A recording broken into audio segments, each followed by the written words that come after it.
Greetings. Welcome to the Lightroom forecast. Thank you so much for joining me today in what is the second part of looking at a collective global reading for the chakras at this point in time. This is a very general reading. To me, it in some ways it feels more intimate reading, but it is very general. And this week we are looking at, if you didn't see last week's, we did start at the root, and the root chakra, of course. This week we're at the sacral, around the navel area. If you're not familiar with it, of course there is a lot of information out there if you are interested in the ins and outs of these energy centers within our bodies. So we begin with the sacral chakra. This is about our relationships. We come from tribal unity, from this place we're born into, a sense, ideally, where we a sense of belonging, where we get our values,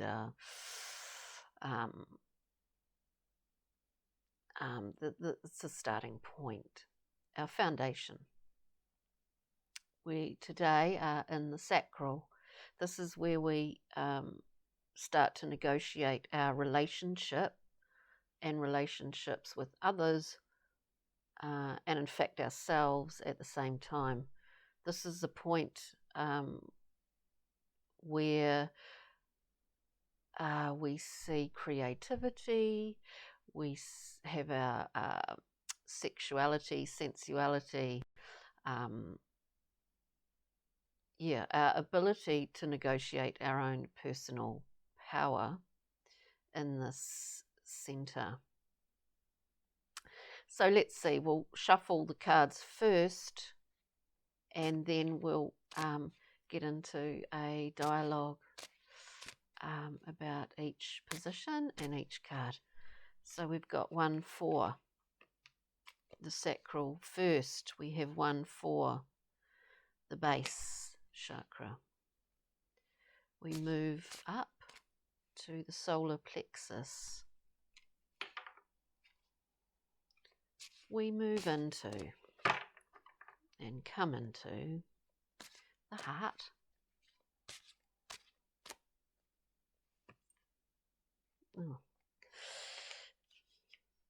The reason why I use the journey map deck is, as I said before,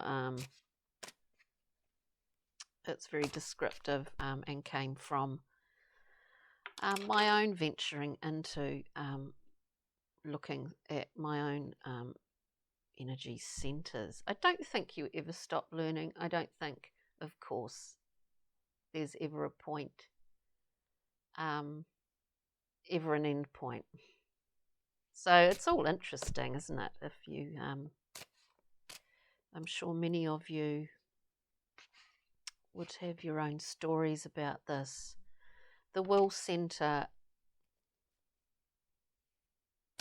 we look at the third eye, which in fact, in terms of global chakra points, the third eye, I didn't realize, is it moves around depending on the Earth's axis. I would imagine the Earth doesn't only really moves within a certain zone, otherwise everything would be completely chaotic or destroyed. Anyway, I didn't sort of realize that, but I thought that was very interesting. So let's look at the third eye position, the mind. We have that jumping out. Let's see. And the crown, please. Just a card for the crown today. I have had a few technical difficulties I seem to be having lately, just in the last week. Everyone blames Mercury in retrograde, so I may as well too. There you go. I'm coming from the base chakra there. So let's see. As we move through, starting with the sacral, with this energy point, which is to do about how we negotiate in our lives with suddenly we come out from our zone at the base, and we are having a two-way kind of dialogue with the universe around us and with the people in our lives. People often say that as a small child comes into around the age of 7, that's when this area around our navel really gets switched on. We have the key keeper. This is a card of, in some ways, just organically been allowed to start, I guess, a journey of sorts through your internal self, which is a gradual elevation. It's a card of being given clearly a key. In order to do this, it's your choice what you choose to do with that key and what doors you choose to open. And I guess that's appropriate when we're looking around our sacral area, because choice starts to come into the equation. Choice becomes very important, and becomes even more important as we move up towards the solar plexus. The Key Keeper is a beautiful card. It allows us a lot of freedom, because I just get that is part of the nature of this card is this freedom, unlimited. I think this new moon in Aquarius, I don't know whether I said it before, but there are large elements about it that are directing us to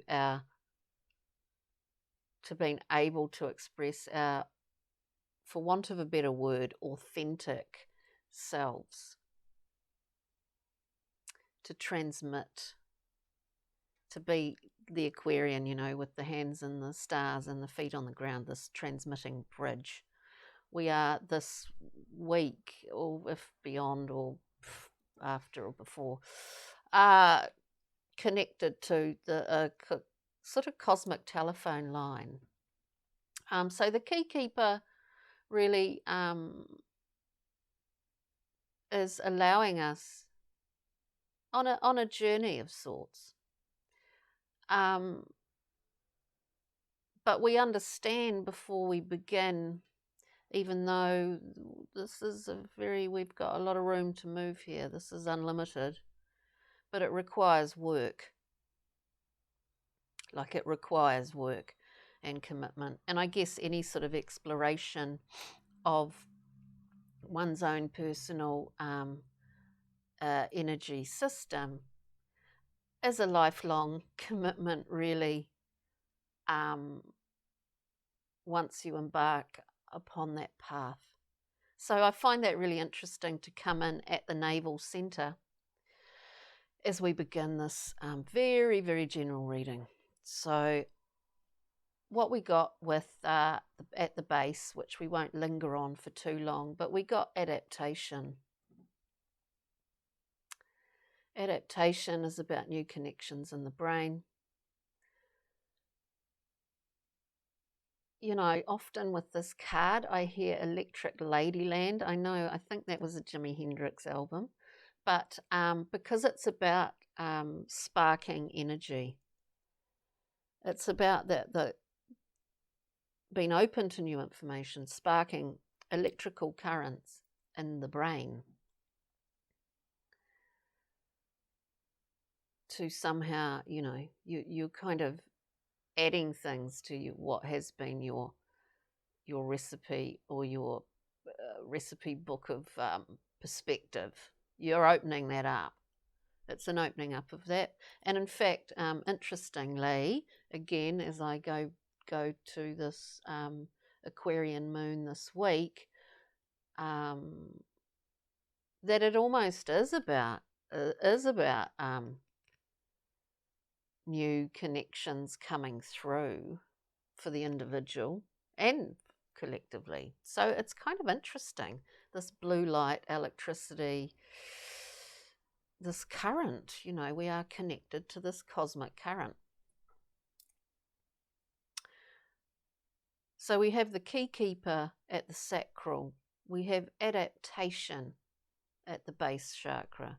We move to the solar plexus, which I'll just touch on very briefly.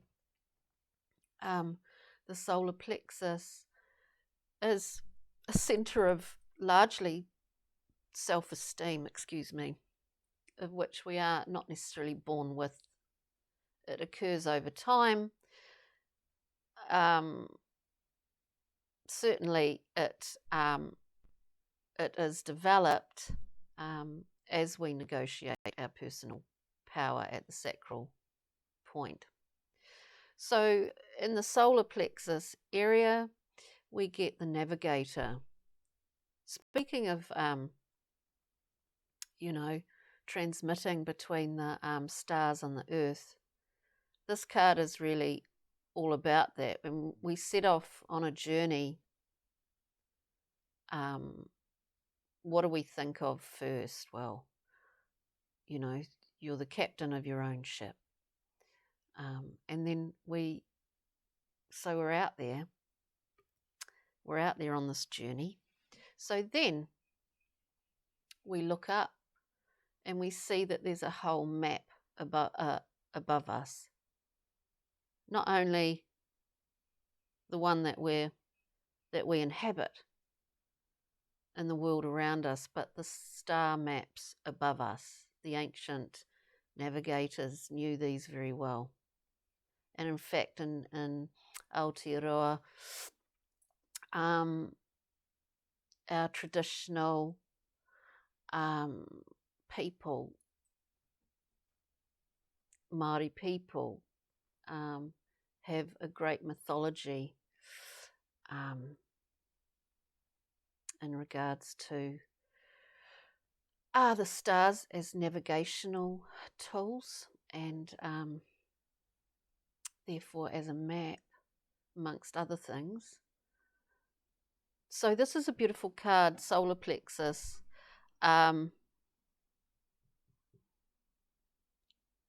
We do really want to understand our own internal navigatory system. Because if we don't, we don't. But I think that's part of life, really, isn't it? To understand and to learn from this sort of cosmic map. Interesting. We venture to the heart. I always say the big kahuna, the big kahuni. We venture to the heart, and ironically, today in this very general reading, we get the heart. We get the Central Intelligence Agency, which is what this card is called. It is the heart. It is from whence all things come from and all things return to this place. And I guess it's interesting if we're talking about incoming information, if we sort of in some way relate it to this Aquarian moon. We see the mind and the heart, obviously, usually, not always, ideally in a balanced conversation, in a dialogue. Now, when there's a separation in that, what's the connector between the mind and the heart. The connector is the will center, is our ability to express, is our ability to therefore get things moving in this life. When the conversation is very non-existent or scattered, we experience a sort of paralysis of sorts. And we've all experienced that in our lives, you know, analysis paralysis, where we're almost sort of somehow cut ourselves off from this point. I digress. I'm not sure why I'm talking about this in relation to the heart. We all know self-forgiveness as a practice, whether it's in meditation, whatever it is, physical activity, it can be anything. Just depends what your focus is. We know self-forgiveness is an absolutely incredibly powerful tool for action and great change, individually and collectively, in a positive way. So that's what I'm getting from the heart, which came out in the heart zone, in the heart center. So now, after speaking of will, of our will, our ability to express out here in the world, we get the card of Crossroads, which is in itself quite a simple card. We get to the point now where we do have to actually make a choice. It's the time of going in one direction or another. Now, choice is it's not like because you make a choice you miss out on something else. A choice is a funny thing because it's the only thing ultimately that we have wherever you are, whatever situation you're in. People will say no, but some people don't have choice. I'm speaking more in terms of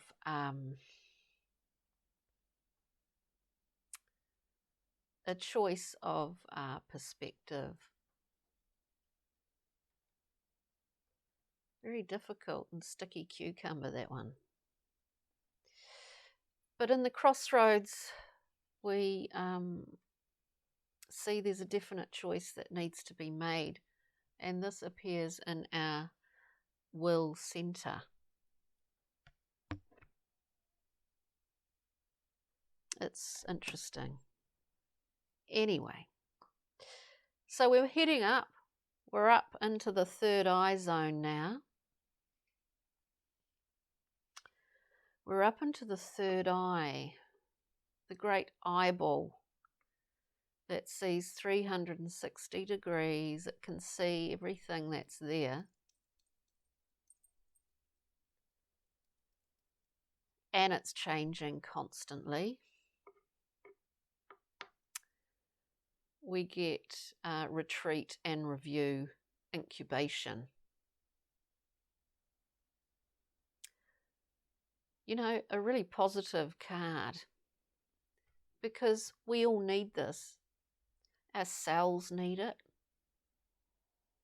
Sometimes your body will tell you, well, usually it will, more so than often, oh, I need more water, or I need this, or I need that. We need to rest. We need to review sometimes. And we do need to go into this zone.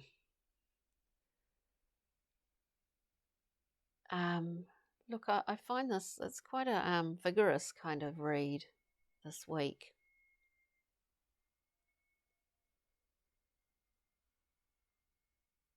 What I do get from this is there is a very strong need to, a strong need, or just a strong theme to in these times of uncertainty, of course, to really enjoy what you can at this time. That sounds a bit stupid, doesn't it? But that's just what I'm getting from this. And it's okay to incubate for a short time. Some of us have been around the world, have almost been forced into this, unfortunately, and it not in the same context that I'm reading this card, but you know what I mean. It's interesting, yeah. So now we head to the crown. I mean, I don't know if these readings really work. I don't look at them after I've done them. It is what it is at this given moment in time. But, you know, I think because we are all connected, and I truly believe that we are all connected, and there's all sorts of stuff going around on this amazing web of life that we dance and shimmer along. So it makes sense to me to be doing these at this particular time, or over the next few weeks anyway. Anyway, I digress again.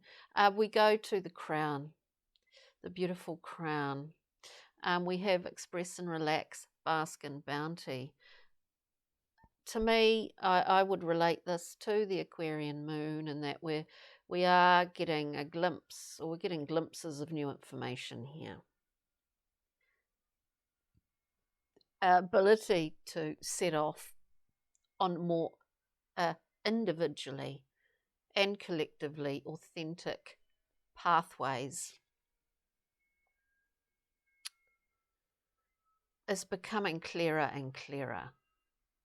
And I think it will become, that's one thing that will become clearer and clearer as we get more into this 2021 year.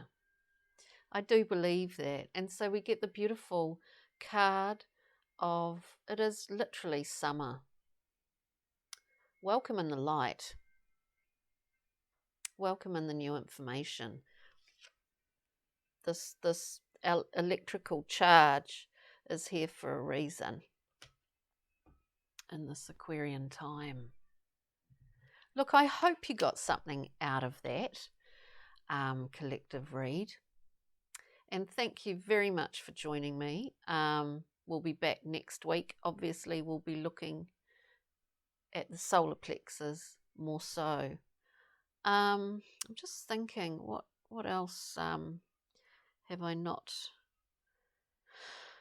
not mentioned here?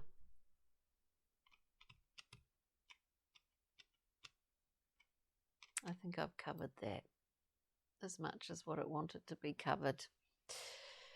So yes, our ways of how we energetically relate and respond and have a relationship with other in our world, our ideas around our habits, addictions, all sorts of things lie within the sacral area. So do go and if you're not familiar with it, do go and look at the information available out there. There is a lot of it, and hopefully I have explained myself reasonably clearly in this video. So thank you for joining me, everybody.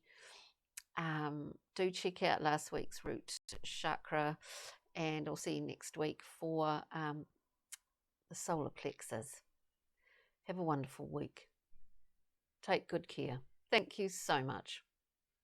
Cheerio.